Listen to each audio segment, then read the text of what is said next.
Quero chamar aqui agora os nossos pregadores. Chega pra cá, Duda Maier, Marielle... Não, vamos com calma aí, chega aí. Marielle Hoffman e o Pedro Bus. Sobe pra cá. Glória a Deus pelos nossos pregadores, hein, gente? Que bênção, hein? Vamos orar por eles? Que Deus use poderosamente a vida de cada um. Pai, nós queremos te agradecer, Deus, por essa juventude, ó Pai. A cada Express, a gente pode ver aquilo que o Senhor tem derramado na vida desses jovens. Somos edificados, inspirados, encorajados. Cada vez tem gente nova aqui, a gente se alegra com isso, Pai. Eu oro agora pela vida do Pedro, ó Pai, pela vida da Mari, pela vida da Duda. Senhor, aquilo que o Senhor já depositou no coração, na mente, já falou com eles no secreto. Que eles sejam agora a boca de Deus, que eles sejam agora um canal, um instrumento, uma ferramenta do Senhor, com ousadia e coragem. Fala aos nossos corações, transforma as nossas vidas nessa noite, Pai. Em nome de Jesus. Amém, amém. Deus abençoe. A salva de palmas aí para eles. Já fica aqui a Duda.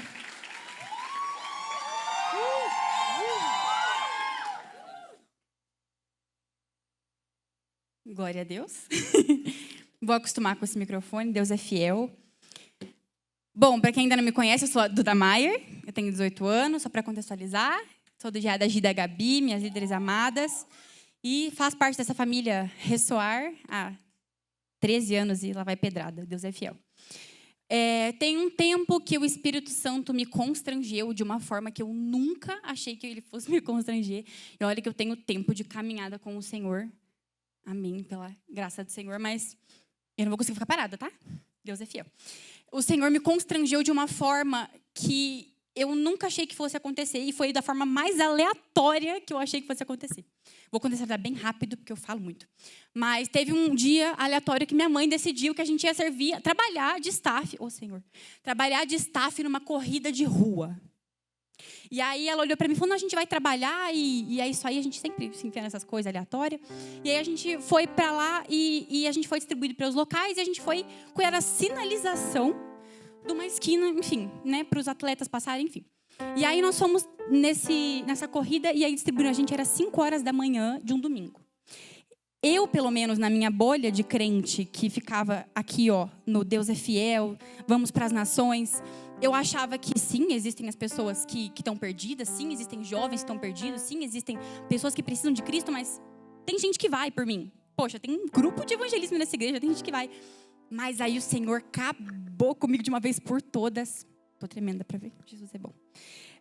E, enfim, eu estava na minha inocência, lá naquela esquina do Chicago ali, 5 horas da manhã, muito escuro, e eu comecei a ver uma multidão. Eu acho que, assim, muito mais do que a gente... Olha em volta, olha o tanto de gente que a gente tem aqui hoje. Gente, Deus é fiel. São muitos jovens clamando e crendo que Deus é fiel, mas naquele dia eu vi uma multidão maior do que essa, subindo daquela rua, da Rua Paraná, 5 horas da manhã de um domingo, completamente embriagados, completamente fora de si, completamente perdidos, achando que estava super divertido, que, poxa, eu tô aqui com a galera e tá super legal. E gente, pelo amor de Deus, eu nunca vi o Senhor ser tão direto, mas no meio da Brasil, 5 horas da manhã de um domingo, eu nunca chorei tanto na frente de um lugar de hot dog que nem naquele dia.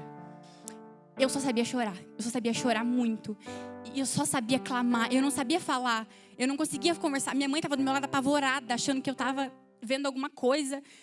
E era o Espírito Santo. Então, o Senhor foi claro. E o Senhor falou, filha, não é sobre o que você faz no ministério da igreja. E é isso que o Senhor ministrou no meu coração. E é isso que eu quero trazer para você hoje. Eu quero que, assim como as escamas caíram dos meus olhos, que caem dos seus olhos. Naquele dia, o Senhor declarou e falou muito forte no meu coração que o ID não é um ministério. O ID não é o que você faz, é a escala que você cumpre, o ministério que você vai no domingo, mas é o que Ele colocou no seu DNA. O ID não é um ministério, o ID é um DNA. E é isso que o Senhor colocou no meu coração e é isso que eu quero que você entenda hoje.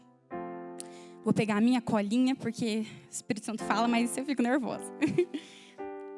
Deus é bom. Amém.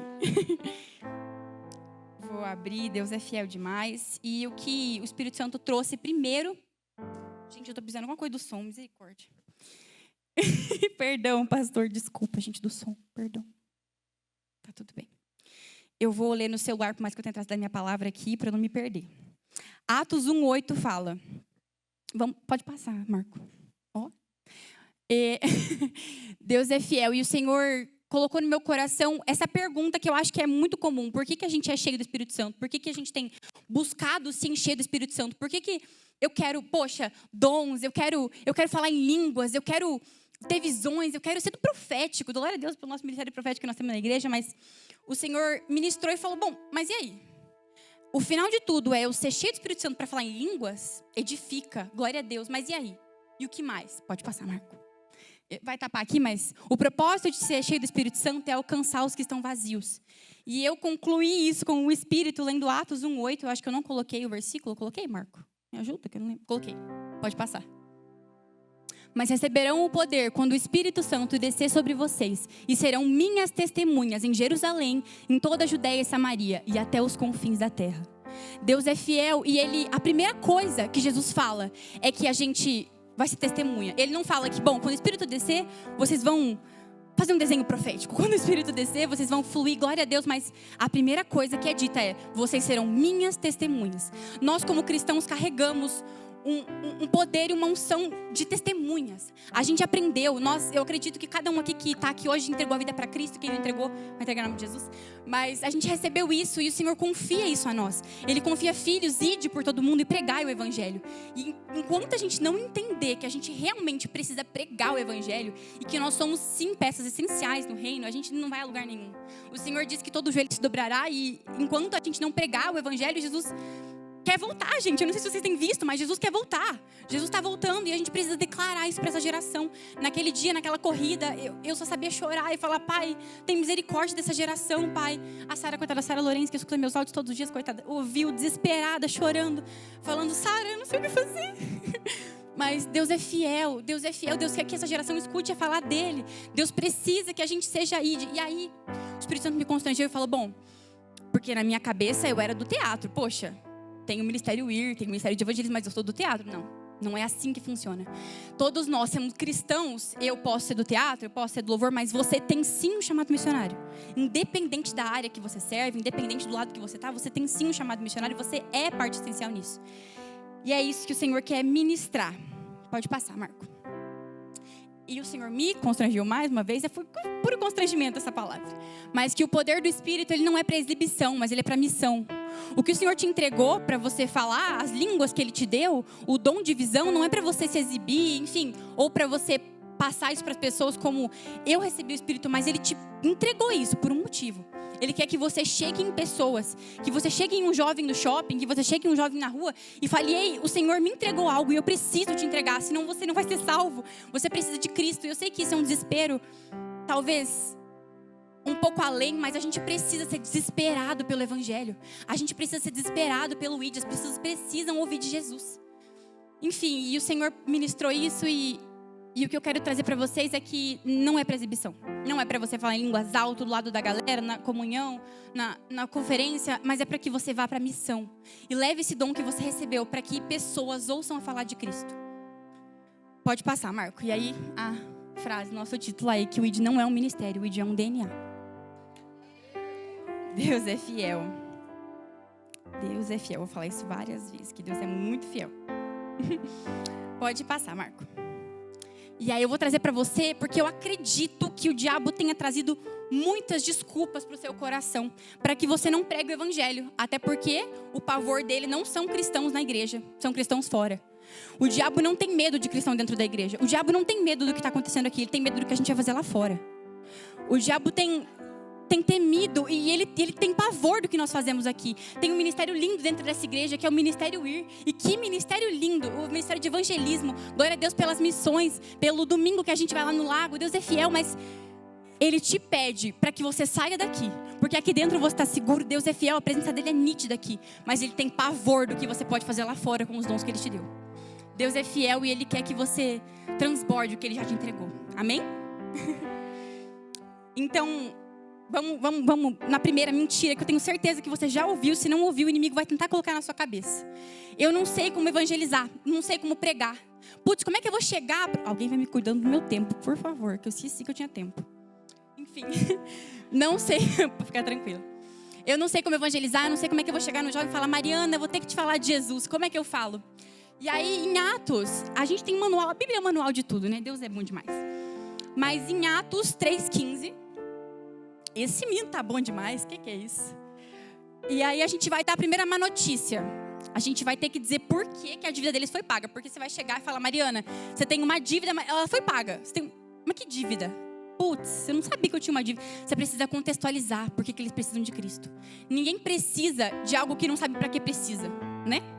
Então o Espírito Santo ministra, o Espírito Santo convence, mas você precisa saber que a primeira coisa é dar a má notícia. Em Atos vai falar, bom, vocês mataram o autor da vida. E aí as boas novas vêm. Eu não sei se eu vou conseguir ler. Mas Deus o ressuscitou dos mortos e nós somos testemunhas disso. A gente coloca a má notícia, a gente mostra que a sua dívida foi paga. Mas por que ela foi paga? O que você tinha antes? Você tinha pecado, você tinha sujeira, mas o Espírito Santo te lava e hoje você é novo. Talvez o diabo tenha falado na sua cabeça que você não sabe como pregar, mas a Bíblia é um manual disso. Deus é fiel. Deus é fiel demais, gente, tô nervosa. 2, pode passar, Marco. Eu não sinto que eu tenho autoridade.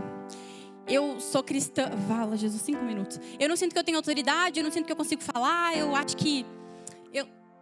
Mas eu vou te ensinar um negócio que eu aprendi com Jesus, que Ele mesmo fez. Pode passar. Em meu livro anterior, Teófilo, escrevi a respeito de tudo que Jesus começou a fazer e a ensinar. Pode passar, Marco. Jesus primeiro fazia e depois ele ensinava. Jesus fez e ensinou. A ideia que eu quero trazer para você é que para você pregar algo, para você pregar e dizer que Jesus é o príncipe da paz, você precisa desfrutar da paz. Antes que você pregue e diga, Jesus é salvação, seja salvo, desfrute da salvação. Antes que você diga, Deus me curou da imoralidade, poxa, desfrute disso. Busque ser curado de verdade para que você pregue com autoridade. Jesus pregava com autoridade, porque ele fazia o que ele falava. Ele falava o que ele fazia. Que você viva o que você pregue. Que você não só diga, eu sou cristão. Bata no peito e fala, eu sou cristão. Mas para que você seja cristão. Porque se você falar em vão, se você dizer algo que você não vive, não parecendo para as pessoas, você não tem autoridade. Isso não é autoridade. Jesus ensina que a autoridade é viver e fazer o que... Falar e fazer o que... Fazer o que você fala. Deus é bom. Enfim, tem diferença, mas eu não vou conseguir comparar agora, dos mestres da lei e de como Jesus ensinava, porque Jesus ensinava o que ele vivia e esse é o nosso maior exemplo. Que antes de você falar, você possa viver. E a última, que eu acho que foi o que o Espírito Santo mais me pegou, foi que já tem muitos missionários no campo. Já tem muita gente. Para que eu vou sair da minha casa no domingo para ir lá no Evangelismo do Lago, sendo que tem muitos jovens lá? Deixa eu te falar, o Espírito Santo precisa de você. Não é porque o Júlio está lá em frente, não é porque a Sara está lá movimentando a galera que você não é essencial. Deus precisa de você lá. Não é que seja sobre você, porque não é sobre Cristo, mas para que você seja peça essencial no que Cristo está fazendo.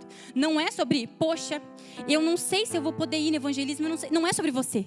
Deus está fazendo, mas para que você seja peça essencial no que Deus está fazendo. Eu não sei você, mas eu preciso estar no meio do que Deus está fazendo nessa geração. E que nós possamos realmente nos entregar e falar, eis-nos aqui, envia-nos. Para que a gente possa verdadeiramente viver o que o Senhor tem entregado para nós. Cada um aqui recebeu algo essencial do Senhor. E eu não sei, pode passar, Marco? Pode passar, que eu estou me esquecendo. E aí a gente tem o como, pois invocarão aqueles em que não creram. E como crerão naquele que não ouviram. E como ouvirão se não há quem pregue. Alguém já ouviu a frase do... Pode passar, Marco. Vai passando. Alguém já ouviu a frase do... Você pode ser a única Bíblia que alguém vai ler? Alguém já ouviu? Não é que você necessariamente vai ser a única Bíblia que alguém vai ler. Mas e se o Senhor te entregou esse ciclo social? Se o Senhor confiou e falou, Mateus, o teu ciclo social é a sua família. Se Ele falou, Vitor, a sua galera é essa aqui. Eu te entrego isso. Por que você vai falar não? Porque o Senhor te entregou. Ele te entregou uma família, Ele te entregou amigos, Ele te entregou um trabalho. E Ele te entregou para que você seja luz e seja o que Ele pediu para você ser nesse trabalho. Não é à toa que você está no seu trabalho, na sua faculdade, na sua escola. Tem muita gente na escola. Não é à toa que você está lá. Deus precisa que você faça o que Ele pediu para fazer. Pode passar, Marco. Tem muitos missionários, mas enquanto houver um só perdido, ainda não há missionários o bastante. Enquanto houver uma ovelha lá na Brasil, na Paraná, seja onde for perdida, não há gente suficiente. Eu estava sozinha, no escuro, no breu, lá naquele dia. Eu não me dei a coragem de ir lá falar com a juventude, porque eu estava sozinha, mas não há missionários o suficiente, não há. Não importa quantas pessoas têm sido constrangidas, quantas pessoas precisam estar lá, mas você precisa estar lá.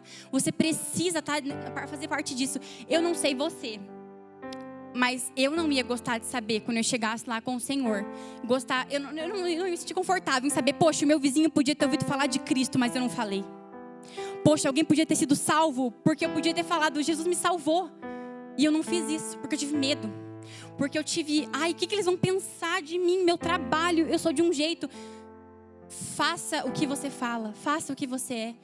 Continue nesse constrangimento, nesse clamor pelo Senhor, mas mostre às pessoas que Jesus é o caminho. Que você não vá para o céu no individual, mas para que você olhe e fale, Senhor, tem misericórdia dessa geração. Olha, aquele dia eu nunca tinha presenciado, de verdade, eu sei que é uma bolha, mas eu nunca tinha visto diante dos meus olhos tanta perdição de uma vez só. Era uma juventude, eles tinham a idade de todos nós aqui. E eu olhei e falei, Jesus, o que está acontecendo? Poxa, se fosse por nós, se fosse pelo Fire Up, a gente estaria aqui até 5 da manhã clamando, numa vigília. Mas eles não. Eles precisam ouvir falar o que a gente tem para dizer. A gente tem muito para dizer, nós temos Cristo. Não tem coisa maior, não tem coisa melhor, não tem coisa alguma que seja mais do que nós já carregamos. Você não precisa de um discipulado, você não precisa de um teológico, você não precisa de um tênis estiloso, você não precisa de uma Bíblia estilosa, de adesivos. Você precisa do que você já tem, que é Cristo. Que as pessoas possam ouvir o que você já tem. Amém? Vou orar para que o Senhor continue derramando sobre isso. E se você tem esse chamado missionário, porque você tem, você querendo ou não, que você continue buscando a isso. Deus amado, Deus querido, Pai, nesse momento, Senhor, nós queremos entrar na sua presença de maneira objetiva para te clamar por essa juventude que está perdida lá fora, Pai. Nós clamamos, Paizinho, por uma juventude, Pai, que não tem visto, Senhor, o Senhor, Pai, não tem visto o Teu nome. Mas nesse momento, nós, como jovens cristãos posicionados, nós declaramos que nós dizemos, eis-nos aqui, envia-nos, Senhor. Cada jovem aqui, Pai, que tem ouvido mentiras do diabo, Pai, que nesse momento o Senhor derrame da Tua ousadia, do Teu poder e da Tua vontade, Pai, para que esses jovens preguem o que o Senhor entregou para eles, Senhor. Que nesse momento, Espírito Santo, não seja a nossa voz, não seja a nossa boca, mas para que seja o Senhor falando através de nós, Pai. Derrama, Paizinho, nos capacita a ir para os 4 cantos desse mundo, Pai, para que nós possamos entregar, Pai, o que o Senhor já nos entregou, Senhor. Não deixe, Jesus, que nós sejamos egoístas com a Tua palavra, Pai. O Senhor nos entregou algo, Senhor, mas não deixe com que pare em nós, que flua por essa juventude, Senhor. Eu clamo, Pai, por esses jovens, clamo pelo Fire Up, honro ao Senhor e te louvo, Pai, porque nós já temos jovens missionários aqui, Pai. Continua levantando essa juventude que quer ir e quer pisar, Paizinho, por todo esse mundo pregando o Teu Evangelho. Eis-nos aqui, envia-nos. É o que eu te peço e te oro, em nome de Jesus. Amém. Glória a Deus.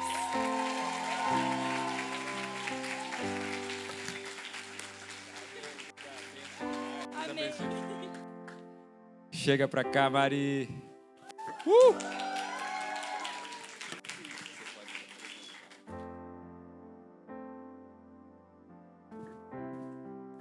Oi, gente. Para quem não me conhece, eu sou a Marielle, eu faço parte do GA da Tauã. Eu estou na igreja desde 2019 e eu vejo vários rostinhos do Start, na época Nova Teens, que eu tenho e tive o prazer de liderar. Hoje eu quero dizer para vocês que a palavra que Deus me encorajou a entregar para vocês é a mensagem que Deus vem ministrando no meu coração o ano inteiro. Então, antes de doer em vocês, eu apanhei mais, eu garanto. Hoje, a palavra que eu tenho para trazer para vocês é sobre desperta, ó tu que dormes. E a questão da noite é, quantas vezes a gente vem para a igreja, a gente ora, a gente louva, a gente canta, a gente se ajoelha, a gente chora, a gente se derrama, mas porta para fora nada muda. Quantas vezes a gente está paralisado espiritualmente? Paulo escreve em Éfesos, em Efésios, desculpa. Desperta, ó tu que dormes. E isso diz respeito a uma geração onde se acomoda em viver no raso.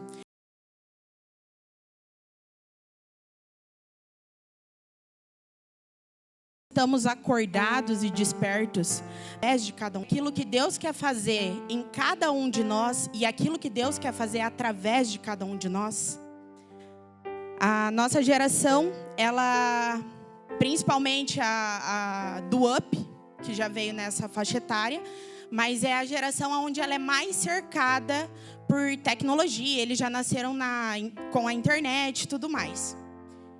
E cercada dessas distrações, muitas vezes a gente para no Instagram, no TikTok, seja em qualquer rede social, e a gente se acomoda, olha para aquela rede social e pensa: eu preciso de mais like, eu preciso de mais curtida, eu preciso de mais visualização, eu preciso entregar mais. Porque a minha oratória ela não é tão boa, eu preciso mais feeling, eu preciso de uma rede onde eu tenho uma troca. Então, muitas vezes, a gente dedica e entrega, levanta altares nos nossos corações, aonde o que toma conta é o nosso trabalho, são os relacionamentos amorosos, são os nossos sonhos, e tudo aquilo que toma o lugar de Deus é um altar que a gente levanta alimentando o nosso ego, a nossa vaidade. E essas coisas por si, o relacionamento, os sonhos, o trabalho, eles não são ruins. Mas quando ele ocupa o lugar de Deus, que deveria ser a nossa prioridade, isso é ruim. Isso perde o sentido. E em 1 João 5:21 diz: filhinhos, guardem-se dos ídolos. Em 1 Coríntios 10 reforça: fujam da idolatria. Mas o que é a idolatria? A idolatria é tudo aquilo que eu levanto um altar e eu tiro Deus do centro da minha vida. Então, quantas vezes a gente coloca outras coisas num lugar que deveria ser de Cristo? Mas a gente esquece que em Isaías 42:8 diz: eu sou o Senhor, este é o meu nome. Não darei a outro a minha glória, nem às imagens o meu louvor. Isso nos mostra que Deus ele não divide trono. Ou Deus é o Deus de toda a nossa vida, ou Deus não está com a gente. Ou ele governa tudo, ou ele não está no negócio. Em Jeremias 17:9 diz que o coração é enganoso e acima de todas as coisas e desesperadamente perverso. Quem poderá conhecê-lo? O nosso coração, o coração humano, ele é enganoso por natureza. Ele muitas vezes nos convence de que os sentimentos são mais importantes, a paixão é mais importante, o desejo é mais importante. E quando a gente dá voz para o sentimento, para o nosso coração, nem sempre ele nos leva para aquilo que Deus quer que a gente viva. O mundo, ele diz: siga o seu coração. Mas a Bíblia diz: siga a palavra. Vocês sabem por quê? Porque o que eu sinto hoje não é o que eu sinto amanhã. Não é o que eu vou sentir amanhã, não é o que eu senti ontem. Mas a palavra, ela é imutável. A Bíblia foi escrita há mais de 2000 anos atrás. E quantas vezes, todas as vezes, corrigindo, né? Que a gente lê ela se faz presente, ela se faz atual.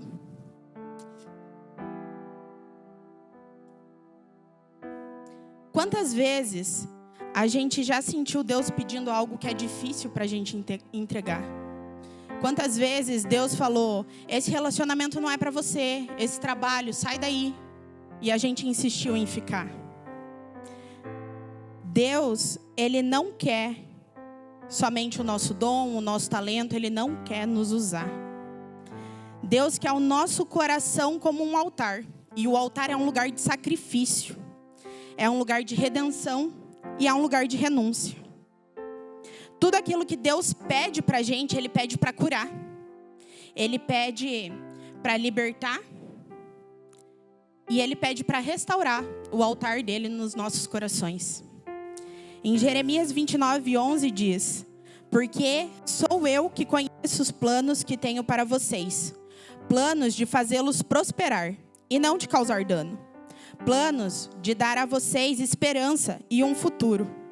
Então, mais uma vez eu digo e afirmo para vocês que Deus não tira nada da nossa vida sem que os planos dele sejam melhores e mais importantes para aquilo que Deus quer fazer através da gente. Mas para Deus poder fazer isso, a gente precisa confiar e principalmente obedecer. E muitas vezes a gente olha para Deus como filhos rebeldes, do tipo, eu sei o que é melhor para mim. E isso eu tenho lugar de fala, porque esse ano foi uma das pancadas mais fortes que eu levei de Deus. Porque meu temperamento é o colérico, então muitas vezes eu acredito que eu tenho que ter o controle da situação. E esse foi o ano onde eu mais fui quebrada. E graças a Deus por isso. Deus está nos chamando para um despertar. Deus, a gente já vem acompanhando o que vem acontecendo na igreja, o que vem acontecendo na nossa juventude. E Deus está chamando a nossa juventude para ela ser desperta, para ela ser cheia do fogo, cheia de propósito. E principalmente, uma geração que não negocia princípios. Em Filipenses 4:6 diz: não andem ansiosos por coisa alguma, mas em tudo, pela oração e súplica, apresente seus pedidos a Deus. Em Isaías 41:10, não temas, pois eu sou contigo. Não te assombres, pois eu sou o teu Deus. Deus quer restaurar o altar de intimidade essa noite. Deus, como a Duda pregou, Deus, Ele quer usar o nosso lugar de influência. Porque Deus tem algo para cada um de nós. Pode ser no nosso trabalho, pode ser na faculdade, pode ser na escola, pode ser até mesmo dentro da nossa casa. Quantos aqui têm familiares que não são convertidos? Deus quer usar a vida de vocês para mostrar, através de vocês, o que Ele é capaz de fazer. Porque o nosso testemunho, para quem não conhece a Bíblia, para quem tem uma barreira com a igreja, o nosso testemunho é o que mais grita. E isso eu falo também com autoridade, porque a empresa onde eu trabalho, as minhas chefes, elas só me contrataram porque não sabiam que eu era crente. Elas tinham aversão a crente. E quando me conheceram, mudaram a visão a ponto de uma delas ter se batizado aqui na NIB. Frequentar a NIB, conhecer o marido e ter os filhos aqui na NIB.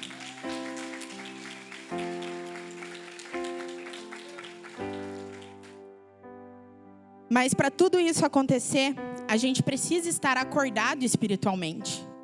Jesus, ele nos chama para ser luz do mundo. E a luz, ela só pode brilhar onde há escuridão. Ele nos chama para ser sal da terra. O sal, ele serve para conservar e dar sabor. Mas aonde é que a gente vai conservar e dar sabor?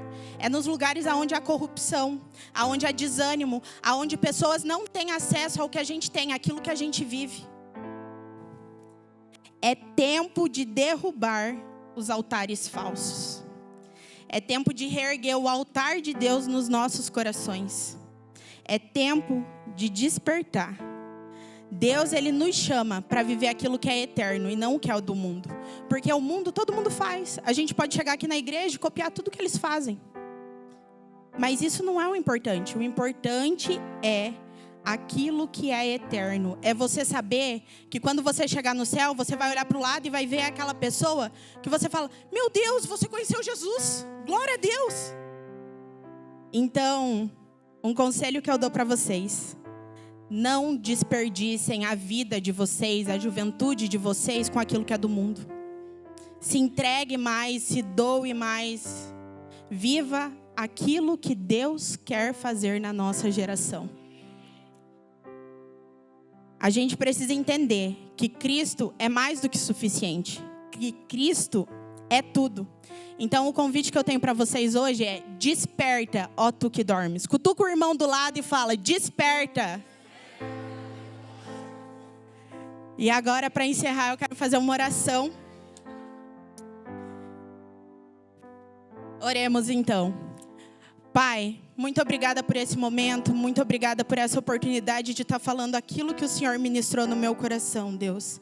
Que a semente jogada hoje encontre um solo fértil. Que essa geração não seja uma geração que negocia princípios. Que essa geração seja uma geração posicionada. Uma geração que rejeita tudo aquilo que vem do mundo. Que o nosso coração esteja alinhado à Tua vontade, Jesus. Que a gente esteja dispostos a gastar a nossa vida, Pai, para ganhar mais uma alma. Se todo dia nós ganharmos mais uma alma, Jesus, eu tenho certeza que o Senhor olhará para cada um de nós e falará: servo bom e fiel. Jesus, eu quero ser conhecida como uma serva boa e fiel, Jesus. Então, Jesus, eu me coloco à sua disposição junto com toda essa geração. Faça de novo, Jesus, assim como o Senhor fez em Atos. Venha com Teu Espírito, batiza-nos, Jesus. Nos derrame dons para que a gente possa, Jesus, falar com ousadia. Que através de nós, corações se voltem a Ti, Jesus. Que o nosso testemunho grite mais alto do que aquilo que o mundo carrega, Jesus. É por isso que eu oro no Teu santo nome. Amém.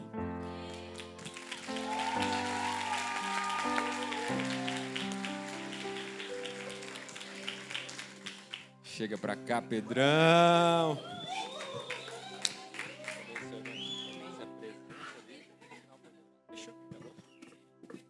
Boa noite.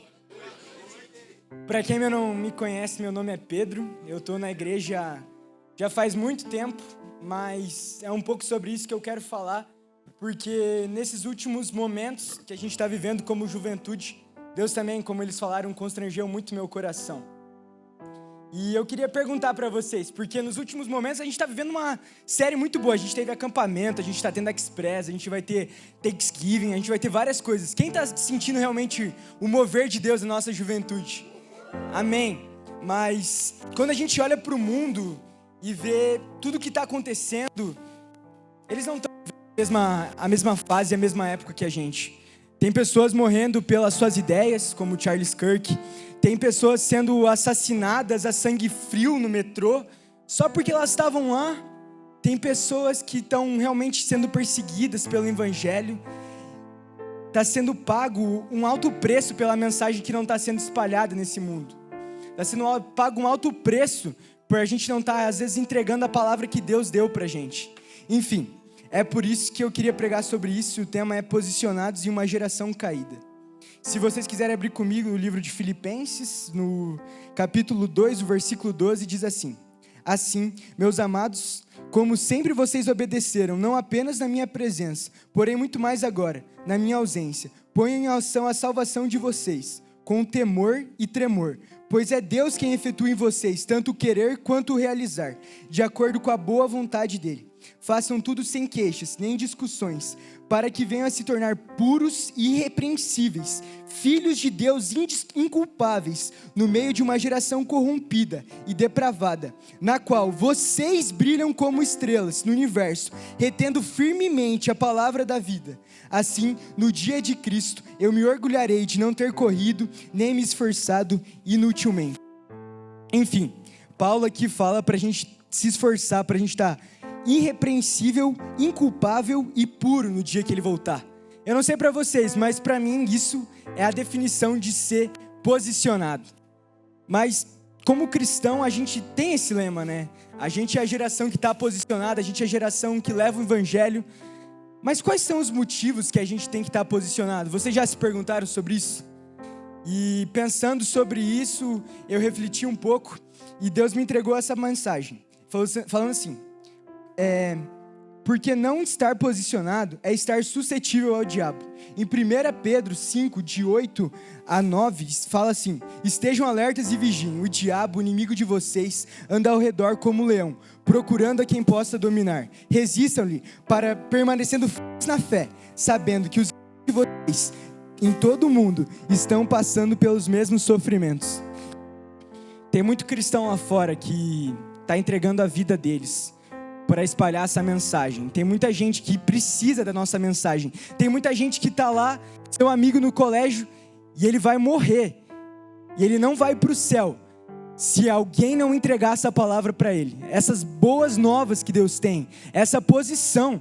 Quando Jesus fala na Bíblia que os portais do inferno não resistirão sobre a igreja, não é porque o inferno está vindo sobre a gente, é porque a gente está avançando, é porque a gente não pode parar. Enfim, o segundo motivo porque a gente tem que estar posicionado é porque não estar posicionado é negar o sacrifício de Cristo e o poder do Evangelho. Em Tiago 1:22 fala assim: sejam praticantes da palavra e não apenas ouvintes, enganando-se a si mesmos. Aquele que ouve a palavra, mas não a pratica, é como o homem que olha em sua face num espelho e logo se esquece da sua aparência. Se a gente só ouve, se a gente só recebe e a gente não pratica tudo que a gente tem aprendido. Eu vivi por muito tempo assim na igreja, eu era um frequentador de culto, eu vim aqui, eu participava das programações, mas eu não era um cristão posicionado. Eu não realmente vivi o evangelho. Então, o preço que Jesus pagou naquela cruz não é só para a gente viver uma vida legal, uma vida boa, mas é para viver uma vida em abundância nele. É viver uma vida se entregando pelos outros, doando nosso coração. E o último ponto, porque a gente tem que estar posicionado, é porque, estando posicionados, nós nos tornamos puros e irrepreensíveis. E é esse o coração que verá a Deus. Em Salmos 24, de 3-4, fala: quem poderá subir o santo monte do Senhor? Quem poderá habitar em seu santo lugar? Aquele que tem mãos limpas e um coração puro. Então eu não sei você, mas eu espero que o nosso desejo como juventude seja realmente poder conhecer mais dele, seja realmente ter mais temor, ter mais fé, para que a gente possa espalhar essa mensagem. Enfim. E o que é estar posicionado? Aí voltando para o texto de Filipenses, estar posicionado é pôr em prática a salvação. O que é pôr em prática a salvação? Paulo não está falando aqui que a gente tem que fazer por merecer a nossa salvação, porque até em Efésios ele fala que isso é dom de Deus, é pela graça, mediante a fé. Então não é porque a gente se esforça para ser salvo, mas a gente praticar a nossa salvação é reconhecer aquilo que Cristo entregou para a gente, é reconhecer o sacrifício, a vida dele que ele entregou por nós. Enfim, ponto 2, estar posicionado é entender a singeleza do propósito de Deus, a unicidade daquilo que ele planejou para você. Às vezes você sonhou muitas coisas para a sua vida, você já tem seu propósito definido, você já tem a faculdade que você quer fazer definida, todos os planos da sua vida já estão escritos, ou talvez não, mas eu tenho uma certeza, meu irmão, aquilo que Deus tem para você é único, é bem melhor do que tudo aquilo que você imaginou. Enfim, o terceiro ponto é, estar posicionado é ter as nossas intenções e ações conforme a vontade de Deus. Em Filipenses ele fala isso, e ele fala que tanto o nosso querer quanto o nosso realizar vem da vontade de Deus. Então uma coisa não pode estar separada da outra. Não é só você vir aqui na igreja, servir, e o seu coração não está nisso, o seu coração não desejar isso. Ou você só querer desejar isso e não realmente pôr em prática. Então estar posicionado é também pôr isso em prática. E por último, estar posicionado é brilhar como estrelas sobre uma geração. Essa é a parte final do versículo, que fala assim: façam tudo sem queixas nem discussões, para que venham a se tornar puros e irrepreensíveis, filhos de Deus, inculpáveis no meio de uma geração corrompida e depravada, na qual vocês brilham como estrelas do universo, retendo firmemente a palavra da vida. É o que a Duda Maier pregou, é o que a Mari pregou. A gente tem que acordar, a gente tem que espalhar a mensagem do Evangelho de Cristo, porque qual que é o sentido da vida se a gente não fizer isso? A gente vai viver por algum tempo aqui, a gente vai desfrutar desse plano material, mas tudo vai passar. E eu não sei vocês, mas o meu desejo realmente é que se encontrar com Deus e poder ver que uma geração de jovens aqui de Cascavel está lá também. A geração dos seus amigos, das pessoas que vocês conhecem. Vocês espalharam a mensagem, o amor de Cristo para eles. Essa mensagem que transformou o seu coração não pode ficar guardada só para você. é muita responsabilidade, é muito temor que a gente tem que ter com a palavra de Deus. Isso não pode ficar só pra gente, a gente tem que espalhar também. Mas enfim, nem tudo é flores na vida do cristão, né? Muitas vezes a gente passa por batalhas espirituais, batalhas que às vezes parecem que são maiores do que a gente pode suportar, são maiores do que a gente. E é por isso que Paulo, em Efésios, ele fala do capítulo 6, do versículo 10 ao 20, ele fala sobre a armadura de Deus. E a armadura de Deus é o cinto da verdade, a couraça da justiça, os pés calçados na prontidão do evangelho da paz, o escudo da fé, o capacete da salvação, a espada do Espírito, que é a palavra de Deus. Como jovens, a gente tem que procurar cada vez mais se revestir disso. Eu não sei as verdades que você sabe sobre a sua vida, ou não sei as mentiras que o diabo está contando para você, porque ele é sujo. Ele vai falar, ele vai ferir a sua identidade. Mas uma coisa eu tenho certeza, que esse livro aqui está recheado das verdades de Deus para a sua vida. Está recheado com a identidade que Deus te deu. Está recheado porque Ele te planejou, Ele criou você, Ele te ama. E é por isso que nós, como juventudes, temos que se revestir do amor de Deus, se revestir do capacete da salvação, porque os nossos pensamentos têm que estar cativos a Ele. É essa que é a nossa verdade. Se a gente entende disso, tudo é ínfimo, tudo é passageiro. Enfim, é isso que eu queria compartilhar com vocês nessa noite. Muito obrigado. Vou fazer uma oração para encerrar. Senhor amado Deus e Pai, muito obrigado, Pai, porque o Senhor está presente aqui na nossa juventude, Deus. Muito obrigado porque o Senhor é justo e fiel, Deus. O Senhor tem derramado na vida de cada jovem aqui, Pai, uma porção, Deus. Derrama cada vez mais, Deus. Derrama mais do Teu temor, da Tua santidade, Deus. Que nossos corações estejam voltados por um processo de santificação, de buscar mais de Ti, Deus. De um senso de responsabilidade, Pai, com a Tua palavra, Deus. De um senso de responsabilidade que é, Deus, tudo que o Senhor tem derramado, as palavras de boa esperança, Pai, que a gente seja a resposta para essa geração, Pai, para essa juventude. É isso que eu te peço nessa noite, em nome de Jesus, amém.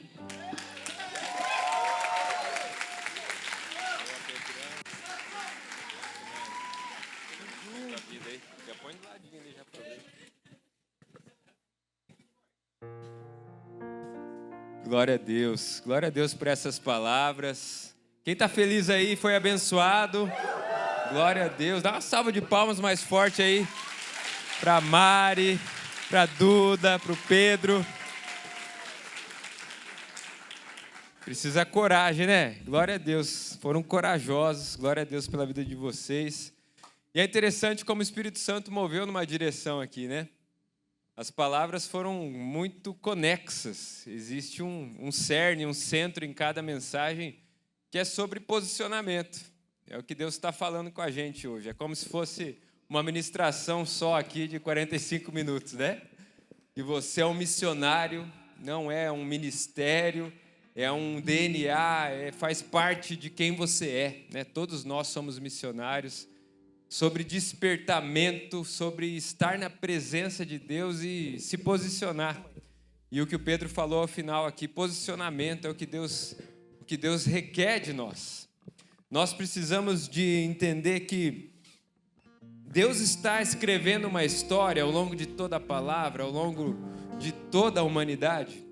E nós temos um privilégio de fazer parte dessa história numa partícula de tempo. Você tem uma oportunidade que Deus te deu. A vida é uma oportunidade, é um presente que Deus te deu. E fazer parte dessa obra aqui é um privilégio. Não é uma obrigação, não é um peso. Deus não precisa de você, mas Ele conta com você. Porque eu vi essa semana, eu compartilhei até com o David ali, a gente refletindo sobre isso. Deus nos chamando para o ministério é como o pai chamando o filho para lavar o carro, né? Pensa eu chamando o Bernardo Vicente para lavar o carro. Ia ser muito mais rápido eu lavar sozinho. Ia fazer muito melhor. Mas quando eu chamo o Bernardo Vicente para lavar o carro comigo lá no domingo, é porque eu quero passar um tempo com eles. É porque eu quero ter um tempo de qualidade com eles. Deus faria muito melhor sozinho, mas Ele escolheu você e eu como cooperadores. Então fazer parte dessa obra, ser um missionário, se posicionar, é um privilégio. Você precisa entender isso, nós precisamos entender isso, porque isso muda tudo, muda a maneira como a gente vive, muda a maneira como a gente enxerga a própria vida e a eternidade. Quando eu entendi isso, eu tinha por volta de uns 17 anos, eu entendi essa mensagem da eternidade, a minha vida mudou por completo. O livro que eu lancei recentemente é sobre isso, é sobre entender que essa vida aqui só faz sentido olhando para o eterno e vivendo para Ele. O céu não é aqui. Só faz sentido viver essa vida se for por algo que é eterno. Faz sentido a gente gastar a vida, se posicionar, ser um missionário. Isso dá valor e propósito à vida. Hoje Deus está te chamando para um posicionamento aqui. Deus está te chamando para você sair daqui com decisões. Feche seus olhos nesse instante.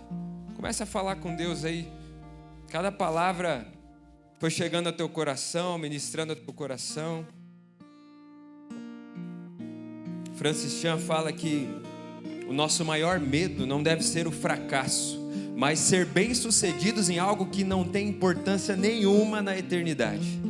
Talvez você está nesse lugar gastando tempo, energia, recursos, talento com coisas que não têm relevância nenhuma. São projetos pessoais seus, mas não de Deus. Deus está te chamando para entregar isso no altar, porque seguir a Cristo envolve renunciar à nossa vontade. Mas Salmo 139, Davi escreve que antes de qualquer um dos nossos dias existir, Deus já tinha escrito cada um deles. Existe um caderno no céu onde Deus escreveu aquilo que Ele planejou para você. Falar que Deus tem um plano para a sua vida não é um chavão de pastor, não é uma mera repetição de púlpito, mas realmente é a verdade bíblica das Escrituras sobre você. Existe no céu um caderno onde Deus escreveu a sua história, mas você só vai viver isso o dia que você estiver disposto a deixar diante do altar os seus planos e sonhos e falar: Deus, não seja feita a minha vontade, mas a sua. Assim como Jesus ensinou no Getsemane, não seja como eu quero, mas como o Senhor quer.